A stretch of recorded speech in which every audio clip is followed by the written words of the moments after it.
girl Kai. Hi, I'm TNT. And we are two dope black women tasting, discussing, and spilling tea over wine. Over wine. Hey guys. So, we're getting back into our educational bag. You know, we stepped out of that for a little while, but it's a lot of things that we still have to teach you guys. And so today we were gifted with this wine enthusiast. It's like a 6-in-1 wine set. We were gifted this by Mickey. Y'all know Mickey. She's been featured on our show a lot. And if I can find this, I think you can get it on Amazon, or I think they have a wine subscription. If I can find this, I'll link it in the description so you guys can, you know, see if you want to get it for yourself. But this is what it looks like all set up. And this thing is very user-friendly, because we have never read any of the instructions on this thing, and we use all of these pieces. Also, y'all might be wondering why you haven't seen decanter in a while. This is why. Because this is quicker than decanter. Well, it's not like it's quicker than decanter. It's just, it's fun. And so we use this. It's quicker though. Yeah, because decanter, you gotta sit it in there and let it air out, and then, the cleaning process of decanter is the part that, you know, makes you not want to pull decanter out as much as. And this thing is so fun, y'all. Y'all gotta see. We're gonna teach y'all how to use it. So, so first it is electric, so it does come with a USB port that you could plug in and charge it. So this piece and this piece both. Well, this part doesn't charge. This has batteries. All right, this piece, which we'll get to soon, this takes batteries, and then this is the electric wine opener. Yeah. So it's like a 2-in-1 thing. It's a wine opener, and it's a vacuum sealer of your wine. So it comes with these little wine bottle stoppers, and you know how we just put the wine bottle stopper in and we just, you know, put it over to the side. This actually sucks all of the air out, vacuum seals it, and preserves your wine.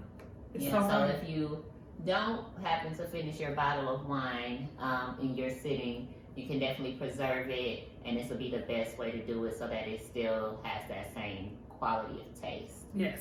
So we don't ever have to preserve our bottles. I do.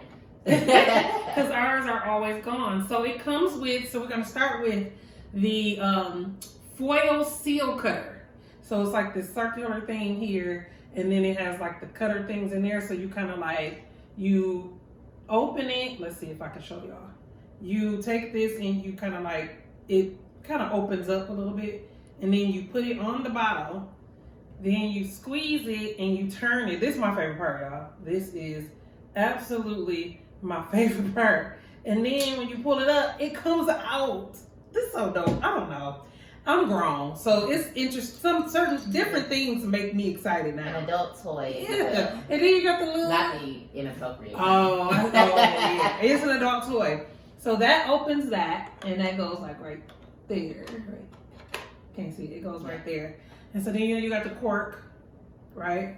And so I'll do the opening. She's going to show y'all her favorite part is the aerator. So you take this thing, and it's so easy.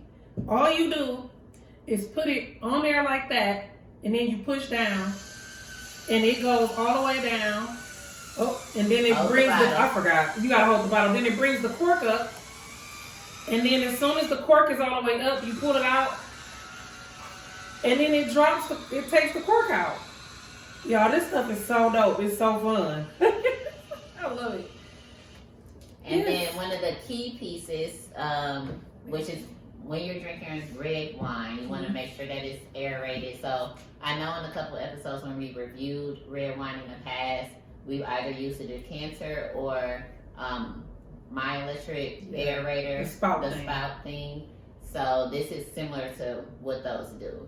So first we're going to have to try the wine as is. Oh yes, we always do that. Because you got to get a little bit out anyway because it's full. Yeah.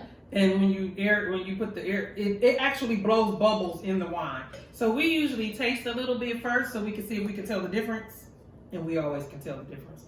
This is not a wine review. This is just a wine educational video.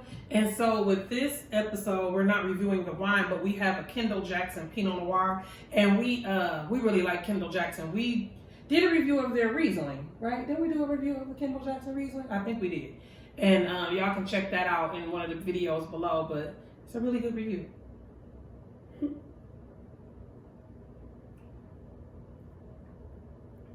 Oh, that's good.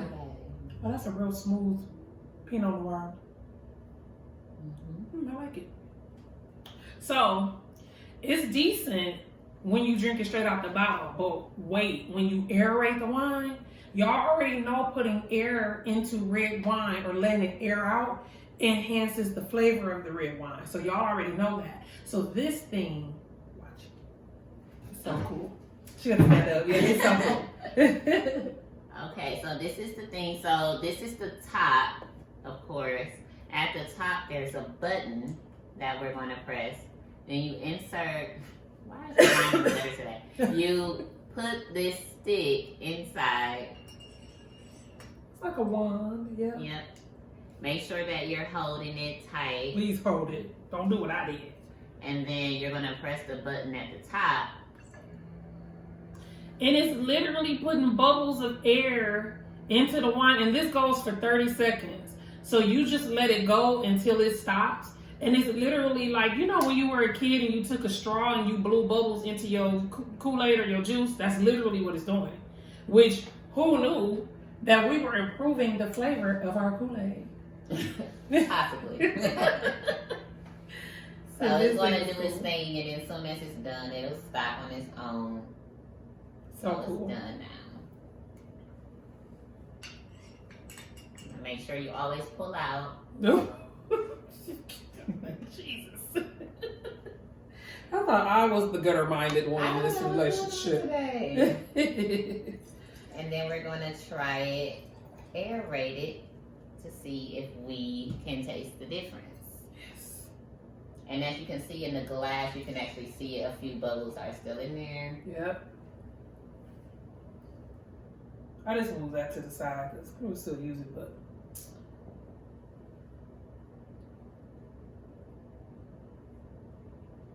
It never fails.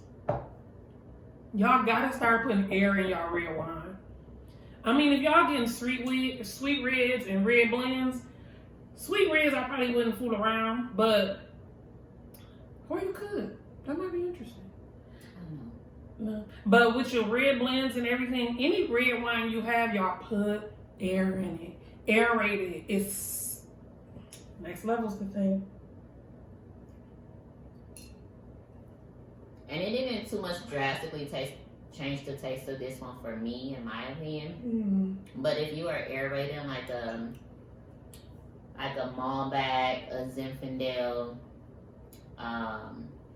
or even like a denser Pinot, you'll definitely taste the difference. To me, I think it did. I think it made it sweeter. To me. So then, let's say we weren't going to finish this. You put you put that in there. Right. And then, remember we did it this way when we were opening it. You flip it. And then you do like that. And it's taking all of the air out. I don't know if I'm doing this right. Yeah, I am. But see, I don't remember how long it'll stop, probably. So it's supposed to be sucking all the air out and vacuum sealing it. So now you just preserved. Yeah. Oh hell yeah. Because we haven't done this one in a while. So it preserves your wine and it sucks all the air out, and then now it's like vacuum sealed. And so this thing is pretty dope.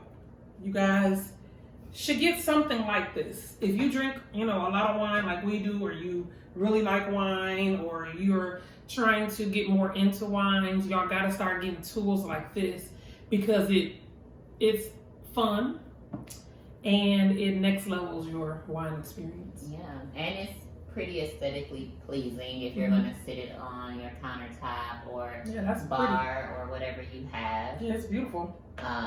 Real nice and sleek. Like a sharper image. Yeah. Vibe. But yep, so that's what we have for you guys today. Did you want to leave them with anything? Any TNT thoughts?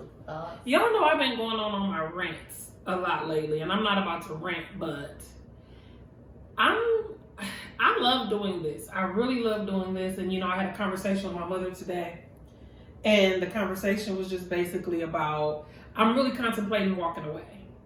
Me and Kai have had the conversation, but after the conversations that we had, I came to the conclusion that we don't necessarily do this for anybody else but us, because we have so much fun doing it. And I kind of lost sight of that because I started to get discouraged by the fact that our views were so low. Like, we used to stay consistently around the 200 to 100, between that 200 and 100 range. And it was exciting to be able to share our love of wine and what we like to do with you guys. But I've been losing my enthusiasm and my excitement for this because we put a lot of money into this channel, y'all. Like, we put a lot of money into this channel. We put a lot of research. We put a lot of time into this channel. Like, this is not something that we just turn on the camera and be like, ta-da! Like, we do research for you guys. And so it's just to educate you guys on wine as we educate ourselves and to help make the process of getting wine easier for you guys. We had a great experience that I should have vlogged earlier this week. We were invited by a restaurant and bar owner to come sit in his vendor meeting. He had a wine vendor coming to help. They were going to pick wines. So he invited us to come sit with him to choose the wines that he's going to serve every day in his restaurant. And we did it. It was an amazing experience. So it was stuff like that that kind of made me realize I love this. We are needed. Yeah, we are. And I love this. And so even though y'all not watching it, because at this point we talk to ourselves, we kind of like talking to ourselves and my mama and Mickey and Juanita. Hey y'all, because y'all the only ones that really be watching all the time. So I had to find my love for this again. So yeah, and I think that's pretty normal, especially when you have a collective of people. Even though we're a collective of two, it still takes a lot of effort. It takes a lot of time, and I feel like these are phases that everyone goes through in there, especially if they're doing like any type of influencing or podcast, TV show, all of that. So I think this is pretty normal. Yeah, because we're approaching the midpoint of 2.5 years. Approaching 3 years. So we've been in this thing. So people be like, stay in it, be consistent, keep putting out content. We do. But we're doing this for us, at the bottom line of it. So we have a lot of fun doing this. So you guys will keep seeing us. And, I'm resurrecting my Sister Lock channel. So I feel like I abandoned them. So, that channel over there get hella views. And I'm not even over there. I'm like, how do I get 9,000 views on this one video? Like, I'm not even over there. That's a pretty popular topic people will go to YouTube for. Oh, okay. I guess. I'm like, 9,000 views? Let me go back over here and say hi to them. I know when I'm looking for other lifestyles, I'll go to YouTube for. Oh, so that makes sense. And I'm not a big YouTube person. That makes sense. Well, guys, thank you guys for watching. Don't forget to like, comment, and subscribe. And Myrna and Mickey and Juanita, share this video. And the rest of you, make sure to engage with us. Follow our Instagram. We are now on TikTok as well, and our Facebook group. Yeah. And let us know that you're here, you're listening, you want us here. And send TNT some encouraging words. Thank you. I appreciate that. I was going to say, in Jesus' name we pray. We do pray. Amen. Because there was a lot of people on Twitter. Like, dude, Twitter really brought tears to my eyes because I told them, y'all, I really feel like I'm about to quit this thing. And a lot of people were like, I'll subscribe. I love y'all on Twitter. To our Twitter family, y'all don't get enough recognition. I love y'all over there. Especially not for me. I do not be on Twitter. I live over there. So, see y'all later. Cheers. Cheers.